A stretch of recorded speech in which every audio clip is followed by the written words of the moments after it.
கிறிஸ்துவுக்குள் பிரியமானவர்களே, இந்த காலை பொழுதிலே நாம் சிந்திக்கும்படியாக நாம் எடுத்திருக்கிற அந்த லூக்கா நற்செய்தி நூல்ல 8ஆம் அதிகாரம் வசனங்கள் 1 21 முடிய நாம் படிக்க கேட்டோம். கிட்டத்தட்ட 6 பிரிவுகளாக இதை நாம் பிரித்து இதை நாம் தியானிக்க இருக்கின்றோம். குறிப்பாக முதல் பிரிவு நாம் பார்க்கும்போது லூக்கா 8ஆம் அதிகாரம் வசனங்கள் 1 முதல் 3 வரை நாம் படிக்க கேட்போம்.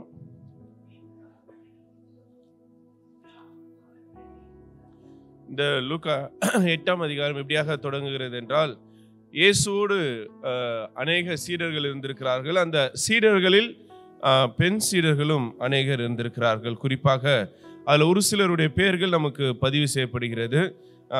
இதுக்கு முன்னாடி இயேசுக்கு இப்போ ஒரு மிகப்பெரிய ஒரு தடை இருக்கிறது. என்ன தடை என்றால், அவர் ஜெப ஆலயங்களில் அவர் அனுமதிக்கப்படாத ஒரு சூழலை நாம் பார்க்கிறோம். அதனால இயேசு பட்டணங்கள் தோறும், அந்த வசனம் எப்படி ஆரம்பிக்குதா, பட்டணங்கள் தோறும் அப்புறம் கிராமங்கள் தோறும் பிரயாணப்பட்டு தேவனுடைய ராஜ்யத்தை கூறிய நற்செய்தியை கூறி பிரசங்கித்து வந்தார். எங்கேயுமே அவர் ஜெப ஆலயங்களில், அதாவது அவருக்கு வாய்ப்பு மறுக்கப்பட்டதுனால வாய்ப்பு எங்க கிடைக்கிறதோ அப்படிப்பட்ட இடங்களில் இயேசு தம்முடைய திருப்பணியை செய்து வருகிறதாக நாம் இங்கே பார்க்கிறோம். இப்போ அடுத்தது இங்க ரொம்ப முக்கியமான விஷயம் இந்த பெண்கள் இருக்கிறாங்க. பொதுவாகவே இயேசுவோட காட்டும் பொழுது இந்த யூத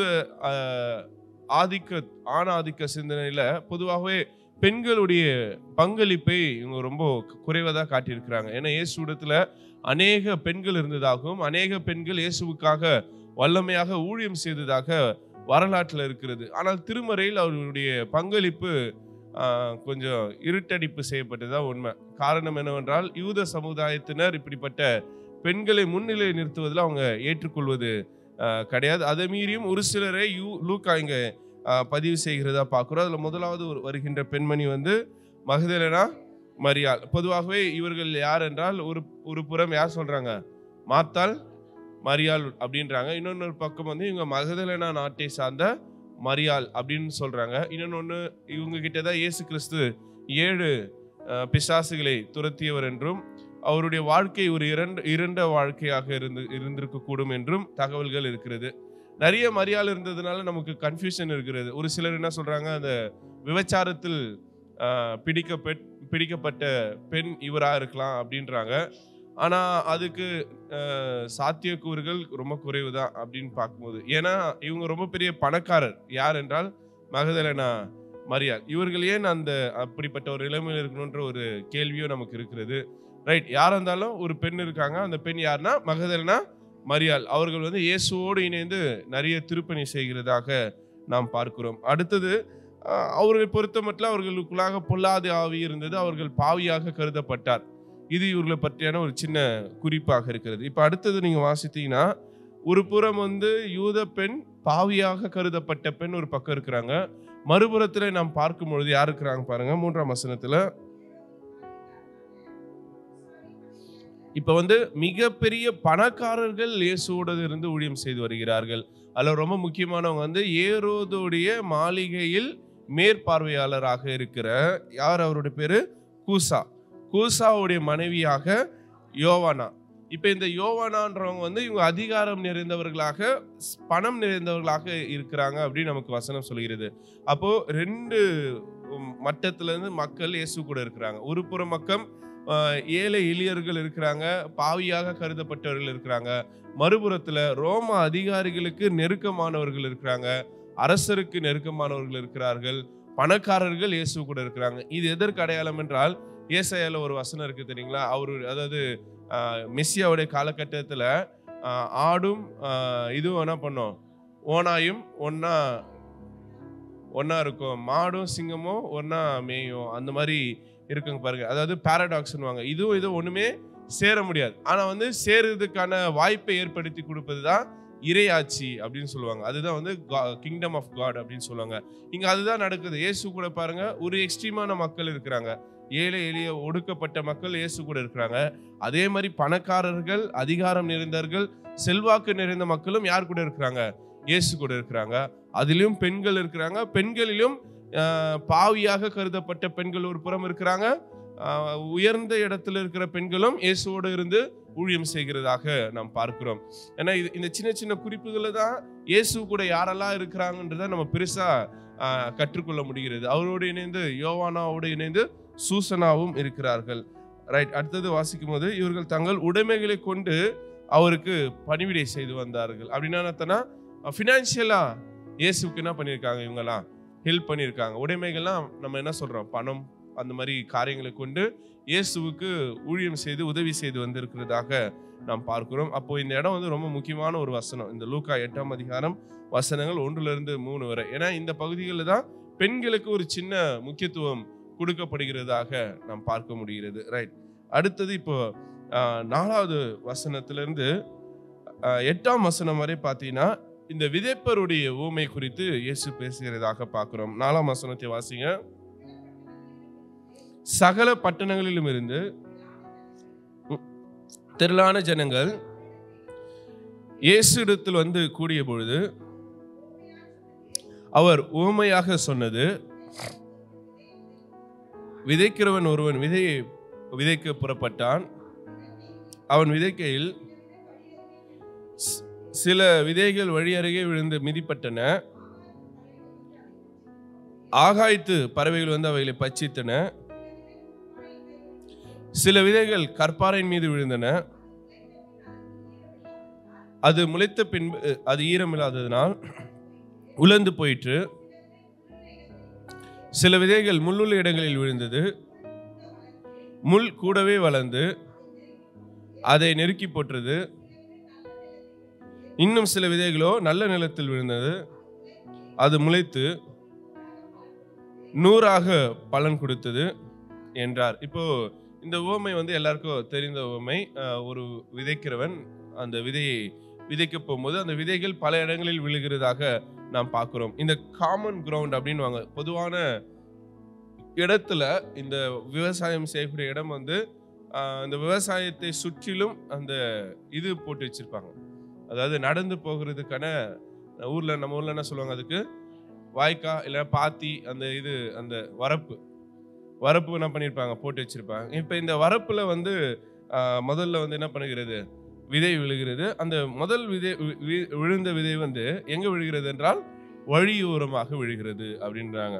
அப்போ வழியோரமாக விழுகிறதுனால மக்கள் அங்க நடந்து போறதுனால அவருடைய பட்டு அந்த விதைகள் செத்து போகிறதாகவும் அந்த செத்து போன விதைகளை எது எடுத்துட்டு போதா, ஆகாயத்து பறவைகளே. இது எப்படிப்பட்டவர்கள் என்றால் இவங்க வந்து யாருன்னா பெருசா அதாவது கடவுளுக்குள்ளாக தங்களை ஈடுபடுத்திக் கொள்ளாமல் மேலோட்டமாக வெளியில இருந்து கடவுளுடைய வார்த்தையே கேட்கறவங்க. இவங்களாம் யாருன்னா நம்ம சர்ச்ல பாத்தீங்கன்னா அவுட்ஸ்டாண்டிங் விசுவாசிகளா இருப்பாங்க. என்னது அவுட்ஸ்டாண்டிங்? சர்ச்சுக்குள்ள நிறைய இடம் தான் கூட என்ன பண்ணுவாங்க, வெளியே தான் உட்காருவாங்க. அதோ வெளியே உட்காந்து என்னதான் பண்ணிருப்பாங்க, கதை பேசிட்டே தான் இருப்பாங்க. உள்ள என்ன நடக்குது பிரசங்கத்தை கேட்க மாட்டாங்க. அடுத்தது ஃபோன் நோண்டிட்டு இருப்பாங்க. இல்லை வெளியில அவங்க ஒரு தனியா சர்ச்சு நடத்தின்னு இருப்பாங்க. அப்படிப்பட்டவங்க தான் யாரு, இந்த வழி அருகே விழுகிற விதைகளாக இருக்கிறார்கள். அந்த வழி அருகே விழுந்த விதைகளை என்ன பண்ணும், அந்த பறவைகள் பச்சித்து போயிடும். அதனால இப்படிப்பட்டவங்களுக்குள்ள அந்த விதை உள்ள இறங்காது. சும்மா நம்ம விதைக்கிறோம் அவ்வளவுதான். அது போய் அவங்க காதுக்குள்ள போய் என்ன பண்ணும், அது விழும், உடனே அது வெளியே போயிடும். அதுதான் ஆண்டவர் சொல்லும்போது அடிக்கடி சொல்லுவார், காது உள்ளவன், காது யார்கிட்டதான் இல்லை, எல்லார்கிட்ட தான் காது இருக்கு. ஆனா காது இருக்கிறவங்க எல்லாம் கேட்கறாங்கன்னு அர்த்தம் கிடையாது. காது இருக்கிறவங்க எல்லாம் கேட்கறாங்கன்னு அர்த்தம் கிடையாது. ஒரு சிலர் கேட்பாங்க, கேட்டு அப்படியே விட்டுருவாங்க. அப்படி இல்லாதபடிக்கு நம்முடைய இருதயத்தில் இறங்கி அது கிரியை செய்வதற்கு நம்முடைய இருதயம் அதுக்கான தயாராக இருக்கிறதா அப்படின்றதுதான். அதுதான் என்ன சொல்றது, நம்ம ஒரு ஆலயத்துக்கோ ஒரு இதுக்கோ போகும்போது நம்ம ஆயத்தம் பண்ணி வரும்பொழுது அந்த விதைகள் வந்து நமக்குள்ள என்ன பண்ணும், அது ஊடுருவி அது வந்து தன்னுடைய வேலையை செய்து அது முளைத்து வரும். இதுதான் வந்து ரொம்ப முக்கியமான ஒன்றாக இருக்கிறது.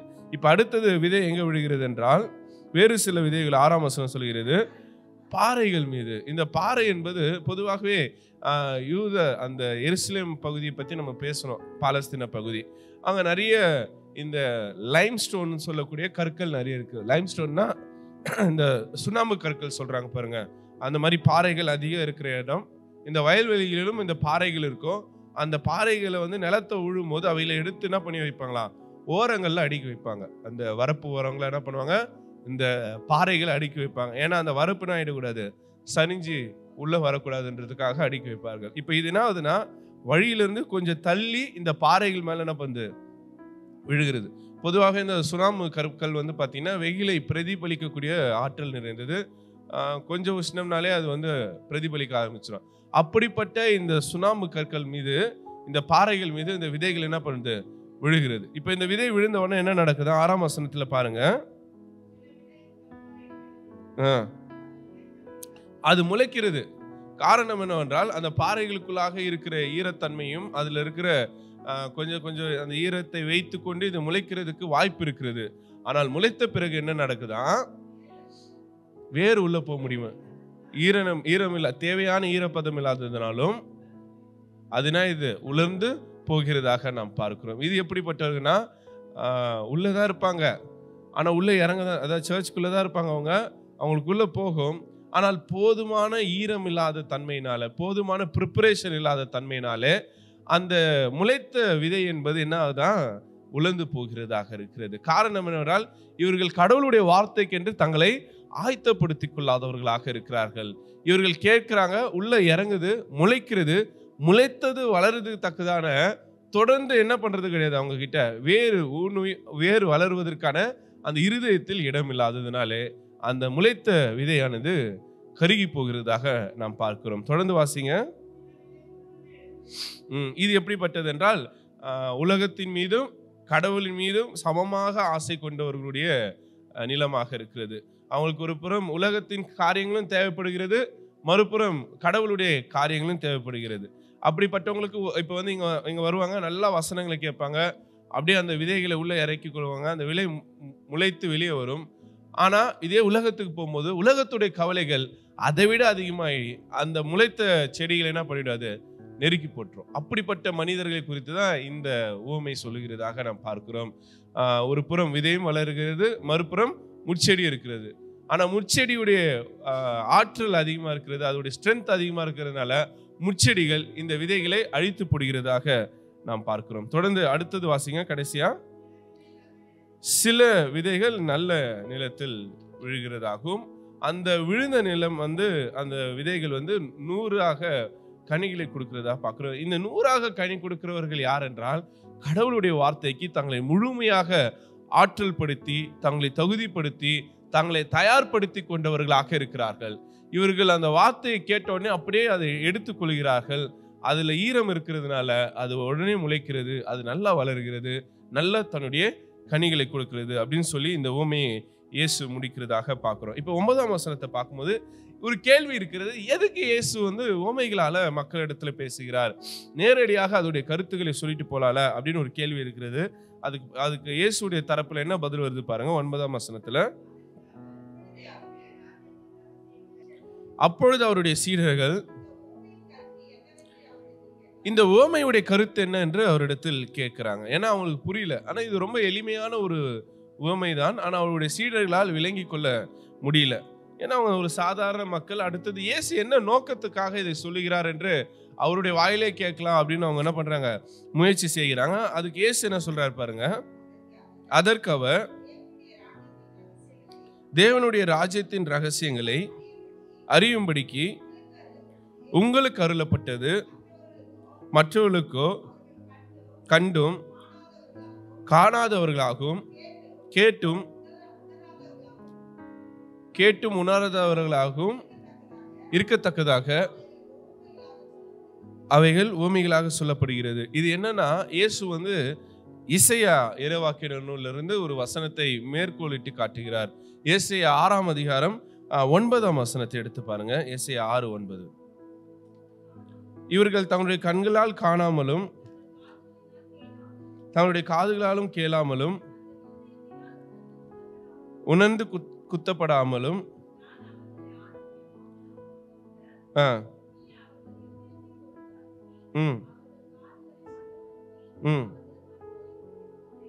ஓகே. இந்த ஜனங்கள் வந்து ஏசாயாவுக்கு கடவுள் கொடுக்கிற ஒரு அழைப்பு. ஏனென்றால் இவர்கள் உணராத ஜனங்களாக தன்னை அழைத்து வந்த யாவே கடவுளை மறந்து அவர்கள் பாகாலை நோக்கும் விக்கிரக ஆராதனை நோக்கி அவங்க என்ன பண்ண ஆரம்பிச்சிட்டாங்க, தங்களுடைய வாழ்க்கையை நகர்த்த ஆரம்பிச்சிட்டாங்க. இப்படிப்பட்ட ஜனங்கள் கண்ணிருந்தும் அவங்க என்ன பண்ண முடியல, பார்க்க முடியாதவர்களாய், காது இருந்தும் கேட்க முடியாதவர்களாய் மாறி இருக்கிறது. காரணம் என்னவென்றால், இந்த உலகமும் உலகத்தின் ஆசைகளும் இந்த விக்கிரக ஆராதனையும் இந்த பணத்தாசையும் இந்த மக்களுடைய காதுகளை அடைத்து போட்டிருக்கிறது. பாவம் அவருடைய கண்களை மூடி வைத்திருக்கிறது என்பதுதான் குற்றச்சாட்டு. அப்போ இயேசு அந்த ஏசாயால சொல்லியிருக்கிற அந்த வார்த்தையை எடுத்து மறுபடியும் சொல்றாரு. இந்த இஸ்ரவேல் ஜனங்கள் இவர்களும் இப்படிப்பட்டவர்களாக இருக்கிறார்கள். கடவுளுடைய வார்த்தையை உங்களால என்ன பண்ண முடியல, உணர்ந்து கொள்ள முடியல. ஆனா உங்களுக்கு உணர்ந்து கொள்வதற்காக ஒரு வாய்ப்பு அருளப்படுகிறது. அதை நான் உவமையாக உங்களுக்கு நான் சொல்றேன். நேரடியாக சொல்வதை காட்டிலும் நான் என்ன பண்றேன், உங்களுக்கு உவமையா சொல்றேன். ஏனென்றால் நான் உவமையாக சொல்லும் பொழுது நீங்க அதுல என்ன இருக்குன்னு சொல்லி என்ன பண்றீங்க, ஆராய்ந்து பார்க்கிறீங்க. இதே நான் நேரடியா சொல்லும் போது நீங்க பெருசா முயற்சி எடுத்து அதை என்ன பண்ண மாட்டீங்க, ஆராய்ந்து பார்க்க மாட்டீங்க. இதுதான் இயேசு வந்து மறைமுகமா சொல்ல வருகின்ற கருத்தாக இருக்கிறது. ஒரு காரியத்தை நேரடியா சொன்னா நம்ம பெருசா அதை எடுத்துக்க மாட்டோம். ஆனா அதே வந்து ஒரு உவமையாகவோ இல்ல ஒரு பழமொழியாகவோ இல்ல ஒரு உதாரணமாக சொல்லும் போது அவர் ஏன் இப்படி சொன்னாரு அப்படின்னு சொல்லுவீங்க. அதுக்காக நாம் யோசித்து அது கொஞ்சம் ஆழ்ந்து நம்ம தியானிப்போம். அதை தான் இயேசு வந்து இந்த உவமைகளுடைய நோக்கமாக வெளிப்படுத்துகிறதாக நாம் பார்க்கிறோம். இப்ப அந்த விதைப்பவருடைய உவமையை குறித்து இயேசு விளக்குறதாக பார்க்கிறோம். ட்ரெடிஷ்னலா இதுக்கு ரெண்டு விளக்கங்களை கொடுக்கறாங்க. ஒரு விளக்கம் வந்து கடவுளுடைய வார்த்தையை பத்தி இயேசு பேசுறாரு.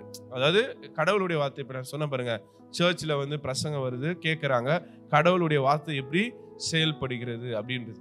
இன்னொரு புறம் என்ன சொல்றாங்க, இயேசு தன்னுடைய வாழ்க்கையை இந்த உவமையாக சொல்கிறார். என்னது, இயேசு தன்னுடைய வாழ்க்கையை இந்த உவமையாக சொல்றார். இப்ப நான் சொல்றத நீங்க கம்ப்ளீட்டா மாத்தி பாருங்க. அந்த விதையை கடவுளுடைய வார்த்தைன்னு அதை வந்து அழிச்சிருங்க. கடவுளுடைய வார்த்தையை பத்தி இயேசு பேசல, விதைன்னு சொல்லி. இப்ப அந்த விதை இடத்துல இயேசுன்ற பேரை போட்டுக்கோங்க. ரைட்டா? அந்த விதைன்ற இடத்துல இயேசுன்ற பேரை போட்டுருங்க. இப்ப இந்த இயேசு என்கின்ற விதையை எங்கெல்லாம் விதைக்கிறாங்க, இயேசு தன்னை எங்கெல்லாம் வந்து மக்கள் இடத்துல கொண்டு போறாரு அப்படின்றதுதான் இங்க முக்கியமானது. வழி அருகே இருக்கிறவர்கள் இடத்துல கொண்டு போறார்கள். வழி அருகே இருக்கிற இடத்துல இருக்கிறவங்க என்ன பண்ண மாட்டேங்கிறாங்க, அவரை மிதித்து போடுகிறார்கள். இவங்க யாரு? வழி அருகே இருக்கிறவர்கள் யார் இயேசுவை மிதித்து போடுகிறார்கள்? யூதர்கள். குறிப்பா இந்த பரிசேயர்கள், சதுசேயர்கள், இப்படிப்பட்ட மனிதர்கள் இயேசுவை ஏற்றுக்கொள்ளல. இப்ப நான் ஃபர்ஸ்ட் சொன்னது வந்து ட்ரெடிஷனலா பாரம்பரியமாக இருக்கின்ற ஒரு விளக்கம். கடவுளுடைய வார்த்தையை இப்படி விதையாக கம்பேர் பண்ணி சொல்றாங்க. இப்ப நான் சொல்றது வந்து இயேசுவை நம்ம அந்த விதையா பார்த்தா, இயேசுவை யூதர்கள் அதாவது இயேசுடைய காலகட்டத்துக்கு நம்ம போறோம். லூக்கால பார்க்கிறோம். இயேசுடைய காலகட்டத்துல இயேசு என்பவரை யார் ஏற்றுக்கொள்ளல, யார் இயேசுவை மிதித்தார்கள்? குறிப்பா யூதர்கள், பரிசேயர்கள், சதுசேயர்கள், வேதபாரர்கள் இயேசுவை மிதித்து போட்டார்கள். ரைட்டா? அடுத்தது பார்க்கும்போது கற்பாறையின் மீது விழுந்தது. இந்த கற்பாறை என்பது யார் என்றால், ஒரு சில கூட்டம் வந்து இயேசுடைய வார்த்தையே கேட்க வந்தாங்க. ஆனா ஒரு இடத்துல சொல்லுவாங்க, இந்த சத்தியம் வந்து கடினமா இருக்கிறது, இதை நம்ம என்ன பண்ண முடியல, ஏற்றுக்கொள்ள முடியலன்னு சொல்லிட்டு அவங்க என்ன பண்றாங்க, போயிடுறாங்க, இயேசுவை விட்டு போயிடுறாங்க. இந்த கூட்டத்தை பத்தி தான் இயேசு என்ன சொல்றாரு, கற்பாறையின் மீது விழுந்தது. அது முளைக்குது. நான் அவருடைய இயேசுவை ஏற்றுக்கொள்கிறார்கள். ஆனா என்னன்னா, அவங்களுக்குள்ள போதுமான ஈரம் இல்லாததுனால அவங்க என்ன பண்றாங்க, அந்த முளைத்ததை விட்டு விடுறாங்க, இயேசுவை விட்டு தூரம் போயிடுறாங்க. ரைட்டா? இப்ப மூணாவது வந்து இயேசுவோட நெருங்கி இருக்கிற கூட்டம், இயேசுடத்துல நெருங்கி இருக்கிற ஒரு கூட்டம். இந்த கூட்டம் எப்படின்னா, இயேசுவை ஏற்றுக்கொள்கிறார்கள், ஆனால் மறுபுறம் உலகத்துடைய கவலையும் அவங்களுக்கு இருக்கிறது. இயேசுவா உலகமான போது இயேசுவை ஏற்றுக்கிறாங்க, உலகமே ஏற்றுக்கொள்கிறார்கள். ஒரு கட்டத்துல இயேசு வேண்டாம், உலகத்தின் காரியங்கள் அவங்களுக்கு முக்கியமா இருக்கிறது, உலகத்துக்கு பின்னாக போய்விடுகிறார்கள். நிறைவாக பார்க்கும் பொழுது இயேசுவை உண்மையாக ஏற்றுக்கொண்டு அவரை கடைசி மட்டும் பின்தொடர்ந்து வந்த சீடர்கள். இதை வந்து இயேசு வந்து அந்த கூட்டத்துக்கு ஒரு மறைமுகமாக வெளிப்படுத்துகிறான்னு சொல்றாங்க. ரைட்டா? இதுவும் ஏற்றுக்கொள்ற மாதிரி இருக்கிறது. ஆனா நமக்கு அதை கேட்டு அதுதான் ஏன் கரெக்டா இருக்கு, எதுதான் கரெக்டா இருக்கு, விதைகள் தான் கரெக்டா இருக்குது அப்படின்றாரு. ஆனா இன்னொரு புறம் என்ன சொல்றாருன்னா, அவர் தன்னை பற்றியும் தன்னுடைய கூட்டத்தை பற்றியும் வெளிப்படையா சொல்ல முடியல, தன்னை சுற்றில இருக்கிறவங்களை என்ன பண்ண முடியல, வெளிப்படையா அவங்கள பத்தி பேச முடியல. அதனாலதான் இயேசு உவமையா பேசியிருக்கிறாரு. இப்ப கடவுளுடைய வார்த்தையை பத்தி தான் இயேசு பேசுறாருன்னா, அது அவர் என்ன பண்ணிருக்கலாம், டைரக்டா பேசியிருக்கலாம். ஆனா தன்னோடு இருக்கிற மக்கள் எப்படிப்பட்ட மக்கள் என்பதை விளக்குவதற்காக அவர் வந்து இது வந்து ஒரு உவமையாக ஒரு அடைமொழியாக வைத்து பேசுகிறார் அப்படின்றதுதான். இப்போ அந்த லாஜிக்ல இது கரெக்டா தானே இருக்கு. ஏன்னா என் கூட இருக்கிறவங்கள பத்தி நான் ஓப்பனா பேச முடியாது. அவங்கள பத்தி நான் என்ன பண்றேன், இன்டைரக்டா அடிக்கிறேன். இப்ப நம்ம கூட போறோம் பாருங்களேன், ஒருத்தர் காயப்படுத்தணும்னு வச்சுக்கலாம், அப்படியே ஜாடமாடியா என்ன பண்ணுவோம், பேசுவோம். அவங்க செஞ்சதை வந்து என்ன பண்ணுவோம், அங்கங்க குத்தி காட்டிட்டே இருப்போம். ஏன்னா நம்ம நேரடியா சொன்னா அவங்க எங்க நம்ம கிட்ட பேசாம போயிட போறாங்களோ. ஆனா விஷயம் போய் அவங்களுக்கு கன்வே ஆகணும். அதை சொல்லுவாங்களே, ஈயம் பூசின மாதிரியே இருக்கணும், பூசாத மாதிரியே இருக்கணும் சொல்லுவாங்க பாருங்க. அந்த மாதிரி அந்த இன்ஃபர்மேஷன் வந்து அவங்க கிட்ட போய் சேர்ந்த மாதிரியே இருக்கணும். ஆனா அவங்க வந்து இல்ல நம்மள தான் சொல்றாங்கன்னு டைரக்டா ஆயிடக்கூடாது, ஹர்ட் ஆயிடக்கூடாது. அவங்க வந்து இது பண்றது கூட இயேசு அந்த மக்களை குறித்து ஒரு உவமையாக சொல்றதாக பாரம்பரியமா இருக்கிற ஒரு விளக்கம் ஒரு புறம் இருக்கிறது, இயேசுடைய வாழ்க்கை குறித்து ஒரு விளக்கம் இருக்கிறது. ரைட், இதுல என்னை பொறுத்தவரைக்கும் ரெண்டுமே ஓரளவு ஏற்றுக்கொள்ற மாதிரி தான் இருக்கிறது அப்படின்னு நான் யோசிக்கிறேன். இல்லை, ஆனா உண்மையிலே அது யாருக்கு தான் தெரியும், ஏசாமி தான் தெரியும் அவர் எந்த நோக்கத்துல இது வெளிப்படுத்திருக்கிறார். இப்ப நம்ம புரிஞ்சுக்கிறதால நம்முடைய கொஞ்சம் அறிவை வைத்து தான் நம்ம என்ன பண்றோம், புரிஞ்சிக்க முயற்சி செய்கிறோம். ரைட், இப்போ அவர் என்ன விளக்கம் கொடுக்கிறார் பாருங்க 11ஆம் வசனத்துல. அந்த உவமையின் கருத்தாவது, விதை தேவனுடைய வசனம், வழி அருகே விதைக்கப்பட்டவர்கள் வசனத்தை கேட்கிறவராய் இருக்கிறார்கள். அவர்கள் விசுவாசித்து ரட்சிக்கப்படாதபடிக்கு பிசாசானவன் வந்து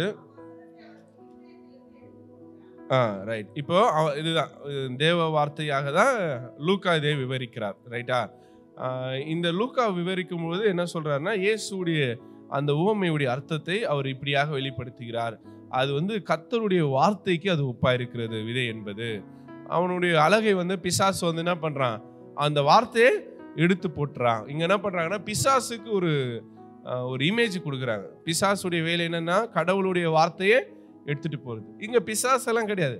அந்த பிசாசு யார் தான், நம்ம தான் அந்த வார்த்தையை எடுத்து வெளியே போடுறோம். ஆனா இவங்க என்ன சொல்றாங்க, வெளியிலேருந்து ஒருத்தர் வருவதாக சொல்றாங்க. அது அப்படி கிடையாது. அது வந்து மக்களை தெளிவுபடுத்துவதற்காக அப்படி சொல்றாரு. நம்மளுடைய சிந்தனைகள் தான் அந்த பிசாசு. கடவுளுடைய வார்த்தையை தூக்கி போடுறத யாரு தான், நம்ம தூக்கி போட்டு நம்ம வேற ஒரு மனிதன் மேல பழி போட்டுறக்கூடாது. பிசாசு தான் தூக்கி போட்டான். அந்த பிசாசை யார் தான், நம்ம தான். அதான் ஒரு இது சொல்லுவாங்க, ஒரு மனிதனுக்குள்ள 2 ஓநாய்கள் இருக்கிறது. என்னது, ஒரு மனிதனுக்குள்ள 2 ஓநாய்கள் இருக்கிறது. ஒரு ஓநாய் வந்து நல்ல ஓநாய், ஒரு ஓநாய் வந்து கெட்ட ஓநாய். இந்த 2 ஓநாய்க்குமான சண்டை தான் நம்ம வாழ்க்கை. எது நல்லது எது கெட்டது. அப்போ நான் நல்லது செய்யறேன்னா நல்ல ஓநாய் ஜெயிக்கிறது, நான் கெட்டது செய்யறேன்னா கெட்ட ஓநாய் ஜெயிக்கிறது. இப்போ எது தீர்மானிக்கும் எது ஜெயிக்கணும்னு? நான் எந்த ஓநாய்க்கு அதிகமா சாப்பாடு கொடுக்குறேன், நான் எந்த ஓநாய்க்கு அதிகமா சாப்பாடு கொடுக்குறேன், நான் எந்த ஓநாய்க்கு அதிக முக்கியத்துவம் கொடுக்குறேன், நான் எந்த ஓநாய்க்கு அதிகமா செவி கொடுக்குறேன், நான் எந்த ஓநாய்க்கு அதிகமான உரிமைகளை கொடுக்குறேன், அந்த ஓநாய் தான் ஜெயிக்கும். அப்ப அதை தீர்மானிக்கிறது யார் தான், நான் தான். என்கிட்ட இருக்கிற நல்லதும் இருக்கு கெட்டதும் இருக்கு. இப்ப எனக்குள்ள இருக்கிற நல்லது தான் எனக்குள்ள இருக்கிற தேவதூதன், எனக்குள்ள இருக்கிற கெட்டது தான் எனக்குள்ள இருக்கிற பிசாசு. நம்ம என்ன பண்ணிட்டோம்னா, பிசாசுனா ஒண்ணு 2 கொம்பு வச்சு கருப்பா மூஞ்செல்லாம் இருக்குது, வால் வச்சுக்கின்னு ரெக்க வச்சுக்கின்னு நம்ம பக்கத்துல நின்று, டேய் நீ பாவம் செய் நம்மள என்ன பண்ணிருக்குது சொல்லு. அது நம்ம தான், அந்த பிசாசும் நம்ம தான், அந்த தேவதூதனும் நம்ம தான். இதுல யாருடைய சத்தத்துக்கு நம்ம செவி கொடுக்கிறோம், எந்த ஓநாய்க்கு நம்ம அதிகமா முக்கியத்துவம் தரோம் அப்படின்றதுதான் இங்க ரொம்ப முக்கியமான ஒன்றாக இருக்கிறது. இப்போ இந்த வழியுறகை விழுந்ததை வந்து என்ன பண்றான், பிசாசு எடுத்து போறான் அப்படின்னு சொல்றாங்க. அடுத்தது வாசிங்க 13ஆம் வசனம்.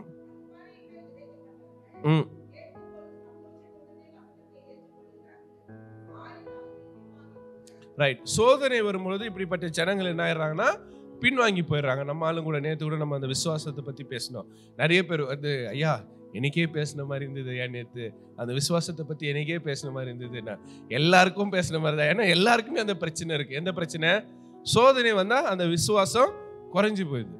இதே நம்ம வந்து சோதனை இல்லை சந்தோஷமா வாழ்றோன்னா அந்த விசுவாசம் ரொம்ப அதிகமா இருக்கு. அப்போ அந்த சோதனைகள் வரும்போது அந்த வேர், அந்த விதையுடைய வேர் வந்து தீஞ்சு போய் அழிந்து போய் அது உலர்ந்து போகிறதாக பார்க்கிறோம். அதான் ஆண்டவர் சொல்றார், சோதனை சகிக்கிற மனுஷன் பாக்கியவான். அப்ப அந்த சோதனைகளை மேற்கொள்ற அளவுக்கு என் இருதயம் தயார் செய்யப்பட்டிருக்கிறதா, அதுதான் ரொம்ப முக்கியமானதா இருக்கு. அடுத்தது வாசிங்க. இல்ல, அதுக்கு அடுத்தது, முள்ளுள்ள இடங்களில் விதைக்கப்பட்டவன் வசனத்தை கேட்கிறவா இருக்கிறார்கள், கேட்டவுடனே போய் ரைட், இதுதான் ரொம்ப முக்கியமானது. உலகத்தின் கவலைகள் அவர்களே என்ன பண்ணுதான், நெருக்கி விடுகிறது அப்படின்னு சொல்றாரு. அடுத்தது வாசிங்க.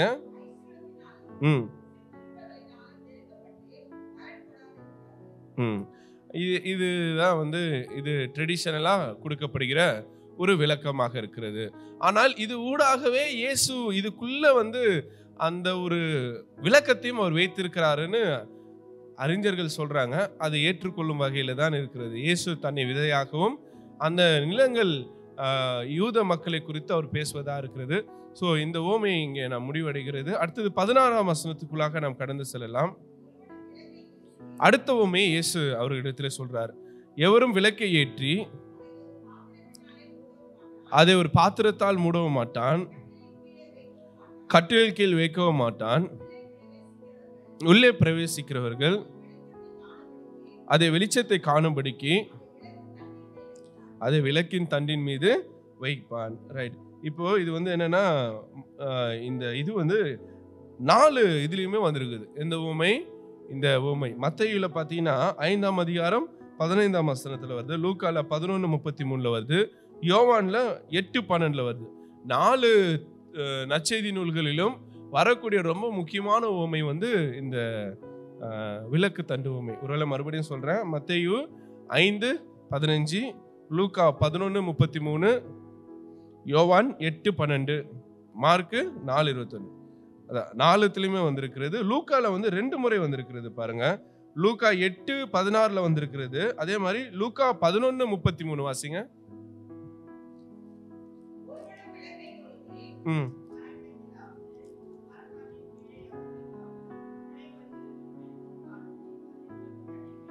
பாருங்க, ஒரே உவமை ஒரே புக்ல 2 முறை வந்திருக்குது. அதே மாதிரி அந்த ஒரே உவமை எல்லா புக்லயும் என்ன பண்ணிருக்கு, வந்திருக்கு. அப்ப இயேசு வந்து இந்த விளக்கு உவமையை மையப்படுத்தி இருக்கிறார், ரொம்ப அழுத்தம் கொடுத்திருக்கிறார். அதனாலதான் 4 பேருமே அதை என்ன பண்றாங்க, எழுதுறாங்க. மறுபடியும் அவர் சொல்லியிருப்பார் போல இருக்கு. இப்போ நான் கூட பாத்தீங்கன்னா இங்க ஒரு பிரசங்கம் பண்ணுவேன், அதே பிரசங்கத்தை எத்தனை போய் தானே பண்ணுவேன், அடுத்து போற சர்ச்சில் என்ன பண்ணுவேன்.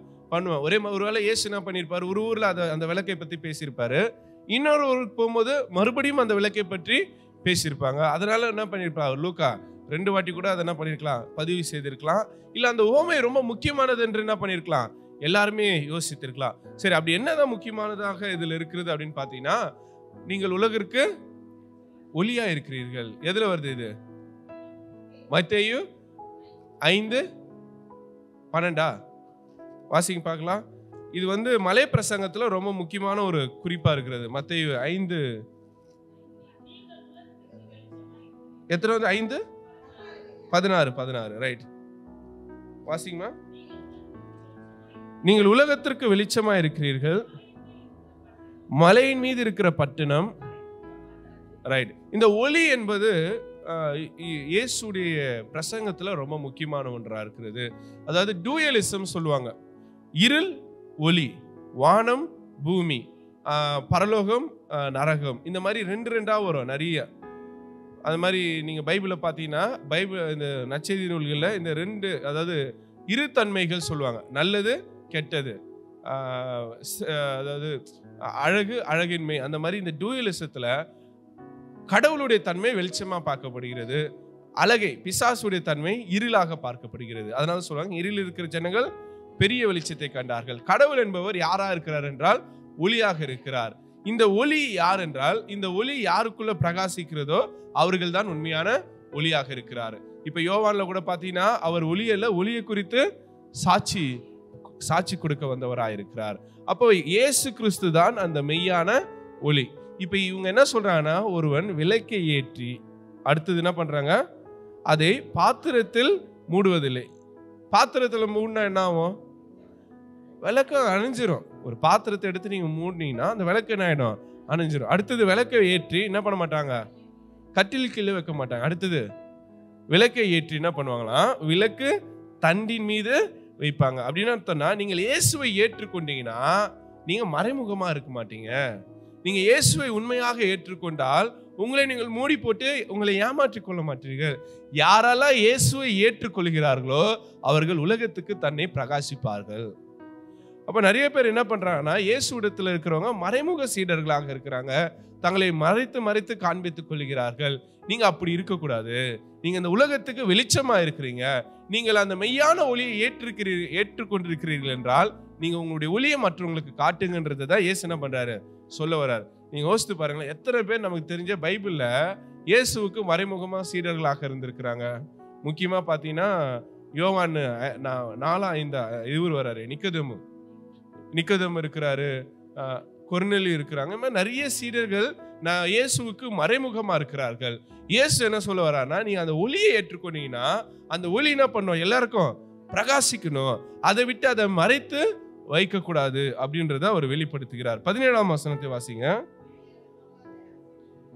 இப்ப உடைகிறார் பாருங்க. எந்த ரகசியமும் வெளியே வராம இருக்க போறது கிடையாது. ஒரு காலகட்டத்துல எந்த ரகசியமும் என்ன பண்ண போகுது, வெளியே வரப்போகுது. நீ என்னை ஏற்றுக்கொண்டால் நீ வெளியே வந்து தைரியமா சொல்லு, அந்த ஒளியை நீ எல்லாருக்கும் காட்டு. அதான் சொல்றாரு, வெளிப்படாத எந்த ரகசியமும் இல்லை, அறியப்பட்டு வெளிக்கு வராத மறைப்பொருளும் இல்லை. எதுவுமே நீ என்ன பண்ண முடியாது, மறைத்து வைக்க முடியாது. இந்த அழகா ஒரு வார்த்தை இங்கிலீஷ்ல சொல்லுவாங்க, கிரிப்டோ கிறிஸ்டியன் சொல்லுவாங்க. என்னது கிரிப்டோ கிறிஸ்டியன் அப்படின்னா ரகசிய கிறிஸ்தவர்கள். இன்னைக்கு கூட இந்தியா தேசத்துல பாத்தீங்கன்னா 2% தான் கிறிஸ்தவர்கள்றாங்க. ஆனா தெருவுக்கு 10 சர்ச் இருக்குது. எப்படிடா அப்படின்னு பார்த்தோன்னா, நிறைய பேர் இங்க எப்படி இருக்கிறாங்கன்னா ரகசிய கிறிஸ்தவர்களா தான் இருக்கிறாங்க. தன்னை கிறிஸ்தவர்களாய் அடையாளப்படுத்திக் கொள்வதற்கு என்ன பண்றாங்க, ஒரு புறம் வெக்கப்படுறாங்க, மறுபுறம் வந்து பயம் இருக்கு, இன்னொரு புறம் வந்து நிறைய இந்த சலுகைகள் இருக்கிறது, அடுத்தது குடும்பங்களுடைய உறவுகள் இருக்கிறது, சொந்தக்காரங்க நம்மளை என்ன பண்ண மாட்டாங்க, சேர்த்துக்க மாட்டாங்க, குடும்பங்களுடைய நிகழ்வுகளை நம்மளை ஏற்றுக்கொள்ள மாட்டாங்கன்னு சொல்லி நிறைய பேர் என்ன பண்றாங்க, தங்களை ரகசிய கிறிஸ்தவர்களாக வைத்துக் கொள்கிறார்கள். அதுதான் இயேசு சொல்றாரு, எப்பா அறியப்படாத வெளிவராத ரகசியம் இந்த பூமியில எதுவுமே இல்லை, எல்லாமே ஒரு நாள் என்ன பண்ண போகுது வெளியே. நம்ம ஊர்ல ஒரு பழமை சொல்லுவாங்க, கத்திரிக்காய் முத்துனா என்ன பண்ணி ஆகணும், கடைத்தெருவுக்கு வந்துதான் ஆகணும். அந்த மாதிரி எல்லாமே வெளிச்சத்துல இருக்குது. நீங்க ஏன் உங்களை என்ன பண்றீங்க, மறைத்துக் கொள்கிறீர்கள் என்று சொல்லி தன்னை விசுவாசிக்கிற ரகசிய சீடர்களை குறித்து இயேசு இதை பேசுகிறதாக சொல்கிறாரு. 18ஆம் வசனத்தை வாசிங்க.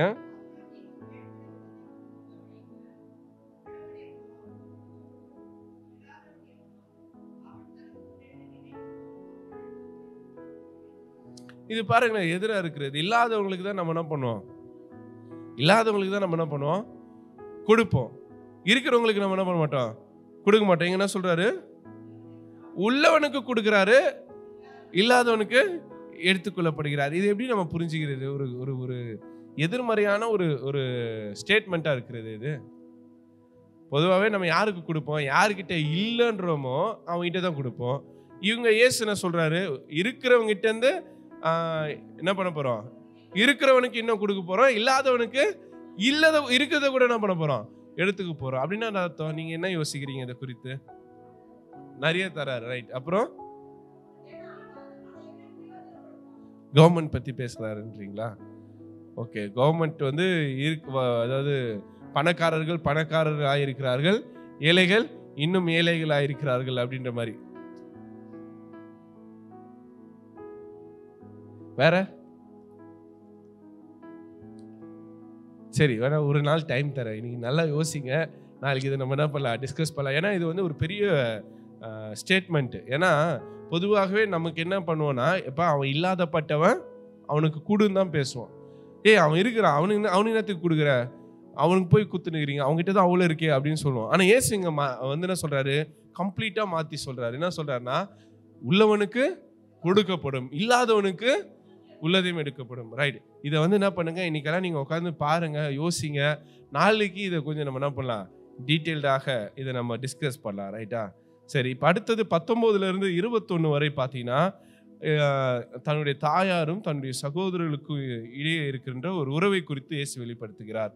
வந்து சொல்றாங்க, உன் தாயும் உன் சகோதரன் என்ன பண்ணியிருக்காங்க, உண்மை பார்க்க வந்திருக்கிறாங்க, வெளியே இருக்கிறாங்க. அதுக்கு இயேசு என்ன சொல்றாரு, அந்த 21ஆம் வசனம் வாசிங்க. தேவனுடைய வசனத்தை கேட்டு அதன்படி செய்கிறவர்களே என் தாயும். ரைட். இயேசு தன் குடும்பம் என்ற நிலையிலிருந்து மாறி கடவுளின் குடும்பமாக அவர் தன்னை அடையாளப்படுத்திக் கொள்கிறார். இதுதான் கிறிஸ்தவத்தோட ரொம்ப முக்கியமானதா இருக்கிறது. தன் குடும்பம், தன் பிள்ளைகள், தன் வாழ்க்கை என்று இல்லாமல் தன்னலம் துறந்து பொது நலத்துக்காக வாழ்கின்ற ஒரு மனப்பான்மையை தான் இயேசு வெளிப்படுத்துகிறதாக இருக்கிறது.